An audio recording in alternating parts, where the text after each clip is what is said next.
Assalamualaikum warahmatullahi wabarakatuh. Shalom, Om Swastiastu, Namo Buddhaya, salam kebajikan. Perkenalkan, nama saya Aldi Agustian Mulyadi. Saya dari kelas 08 HUKM 001. Dalam kesempatan kali ini, kami akan menyampaikan materi filsafat hukum yang bertemakan realisme hukum.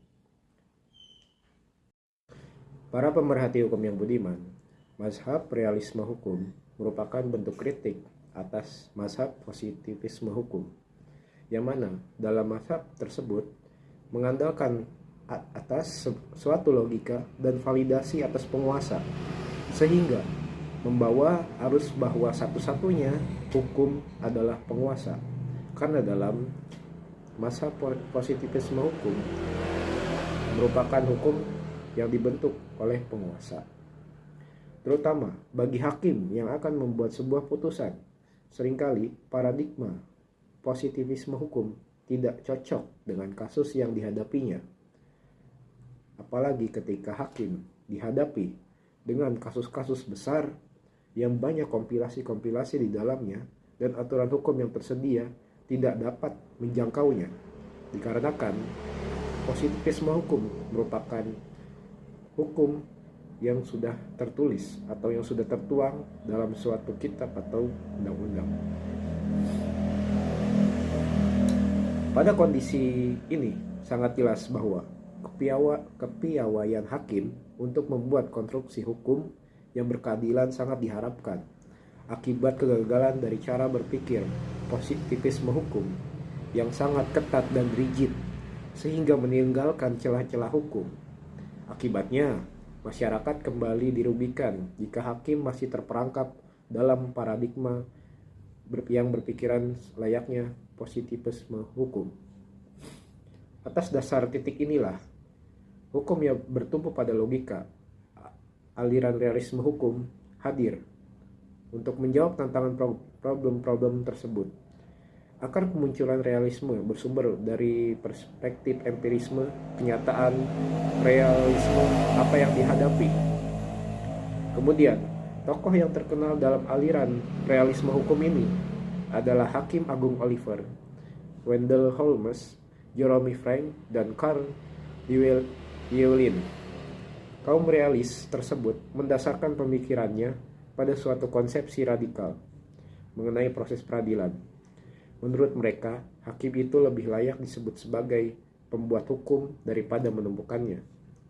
Hakim harus selalu melakukan pemilihan atas mana yang diutamakan dan pihak mana yang dimenangkan. Aliran realisme selalu menekankan pada hakikat manusiawi dari tindakan-tindakan tersebut. Kemudian, Holmes mengatakan bahwa kewajiban hukum hanyalah merupakan suatu dugaan bahwa apabila seseorang berbuat atau tidak berbuat, maka dia akan menderita sesuai dengan keputusan suatu pengadilan. Lebih jauh, Carl Llewellyn menekankan pada fungsi lembaga-lembaga hukum. Pokok-pokok pendekatan kaum realis antara lain, hukum adalah alat untuk mencari tujuan sosial dan hendaknya konsepsi hukum itu menyinggung hukum yang berubah-ubah dan hukum yang diciptakan oleh pengadilan. Kemudian, realisme hukum mempunyai kedudukan posisi bahwa hukum hasil dari kekuatan-kekuatan sosial dan alat kontrol sosial. Dengan demikian, realisme hukum tidak terbatas hanya pada ilmu hukum saja, tetapi juga mencakup kepribadian manusia, lingkungan sosial, keadaan ekonomi, dan kepentingan bisnis. Paham ini kemudian tidak percaya pada konsepsi hukum normatif, kecuali konsepsi hukum adalah apa yang dilakukan di pengadilan dan orang-orang yang bekerja di pengadilan. Assalamualaikum warahmatullahi wabarakatuh. Perkenalkan, nama saya Razistania. Saya dari kelompok 4 yang ingin membahas tentang realisme hukum. Realisme hukum. Mazhab realis dikenal dengan mazhab nepotisme atau gaya baru dari aliran positivisme hukum. Substansi dari teori realisme adalah hukum itu didasarkan pada kenyataan empiris, bukan didasarkan pada peraturan perundang-undangan. Hal ini mengidentifikasikan hukum itu tidak mesti ketentuan-ketentuan yang terdapat dalam bentuk tertulis. Akan tetapi menurut teori ini, hukum itu apa yang sebenarnya terjadi dalam praktek empiris. Aliran filsafat realisme adalah suatu aliran filsafat yang memandang bahwa dunia materi sesuatu yang benar-benar ada ataupun terjadi. Dunia ini mempunyai hakikat realitas terdiri dari dunia fisik dan dunia rohani. Nah, di sini saya akan membahas tentang kelebihan dan kekurangan dari aliran realisme hukum. Kelebihan dari aliran realisme ini adalah aliran ini tidak mempercayai adanya kepastian hukum sepenuhnya, yang hanya mementingkan beberapa prediksi suatu hukum. Jadi, ketika hakim hendak memutuskan sebuah kasus, hakim tidak hanya melihat dengan undang-undang. Hakim juga harus menimbang dan melihat dari rasa keadilan atau bagaimana kenyataan yang sebenarnya. Nah, adapun kekurangan dari aliran realisme hukum ini. Nah, salah satunya adalah kekurangan dari aliran ini adalah tidak adanya jaminan kepastian hukum yang dikhawatirkan ketika hakim dalam memutuskan suatu perkara. Ada unsur subjektifnya, karena peraturan yang ada hanya sebagai referensi untuk memutuskan perkara, sehingga hakim terlalu diberi kekuasaan yang sangat berat untuk dalam memutuskan suatu perkara. Aktualisasi konsep aliran realisme hukum dapat kita lihat dalam landmark decision yang berisi kaidah-kaidah hukum yang digali oleh hakim itu sendiri dalam memutuskan suatu perkara. Lili Rasjidi mengemukakan bahwa ada beberapa ciri-ciri dari realisme hukum. Yang pertama itu ialah realisme hukum bukanlah suatu aliran atau mazhab dalam filsafat hukum. Realisme hukum adalah suatu gerakan movement dalam cara berpikir dan cara bekerja tentang hukum. Yang kedua, realisme adalah suatu konsepsi mengenai hukum yang berubah-ubah dan sebagai alat untuk mencapai suatu tujuan sosial, maka tiap bagiannya harus diselidiki mengenai tujuannya maupun hasilnya. Hal ini berarti bahwa keadilan sosial lebih cepat mengalami perubahan daripada hukum. Yang ketiga, realisme mendasarkan ajarannya atas pemisahan sementara antara solen dan sein untuk keperluan sesuatu penyidikan. Agar penyelidikan itu mempunyai tujuan, maka hendaknya diperhatikan adanya nilai-nilai itu haruslah seumum mungkin dan tidak boleh dipengaruhi oleh kehendakan pengamat maupun tujuan kesusilaan. Yang keempat, realisme tidak mendasarkan pada konsep-konsep hukum tradisional, karena realisme bermaksud melukiskan apa yang dilakukan sebenarnya oleh pengadilan-pengadilan dan orang-orangnya.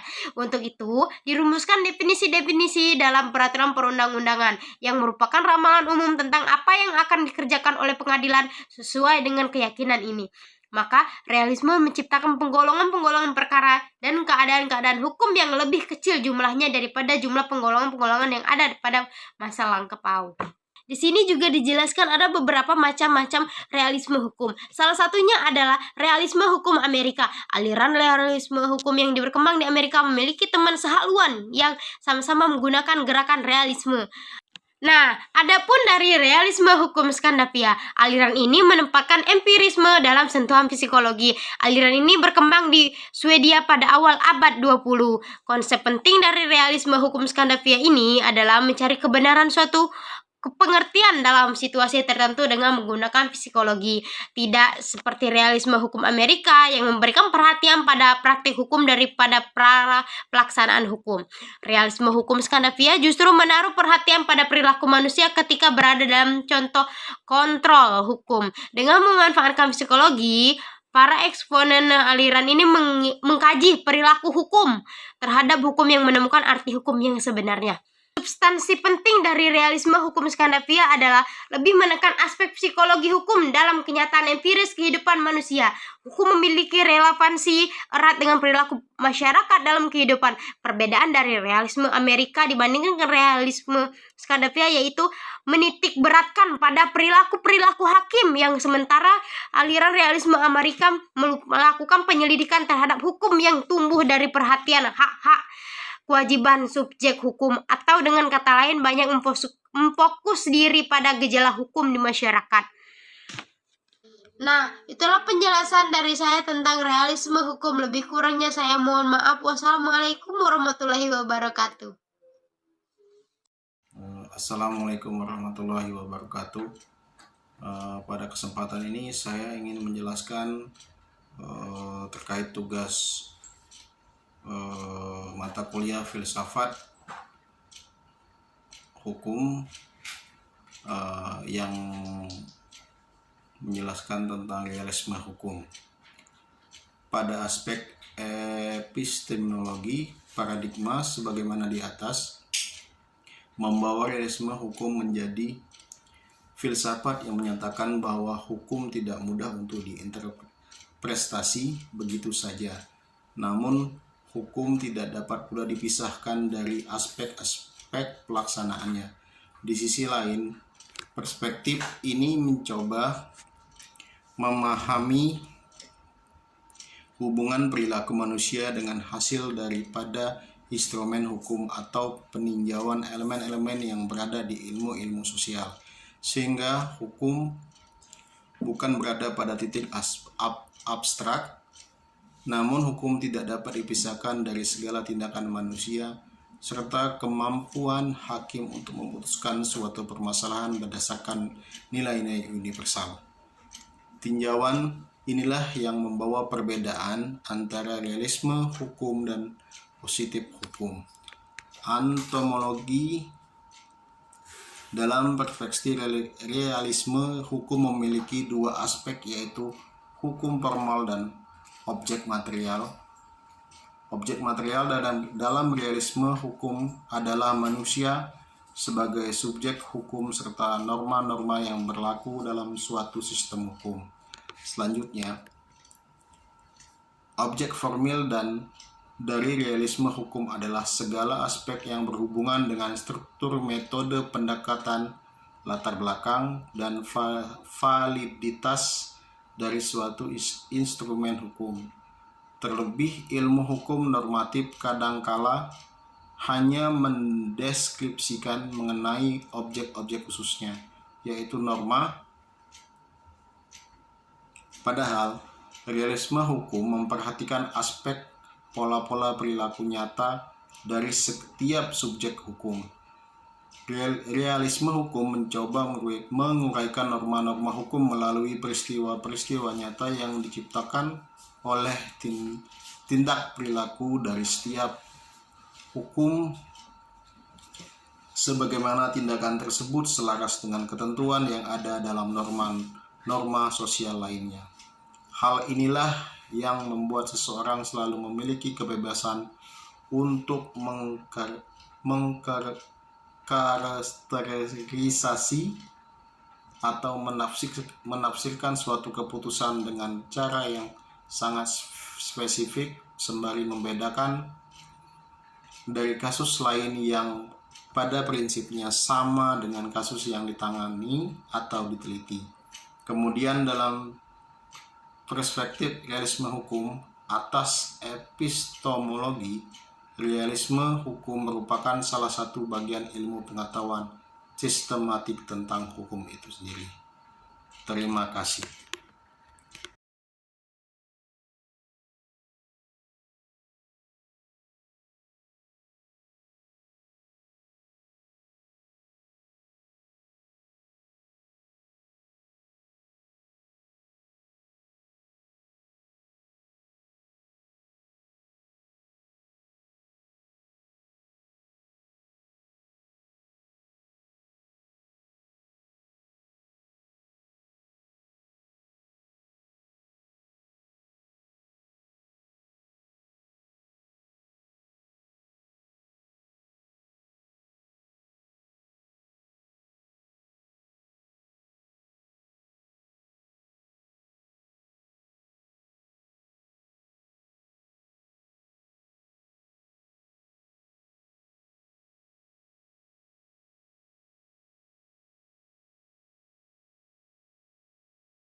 Para pemerhati hukum yang budiman, terima kasih telah menyaksikan video presentasi dari kelompok kami.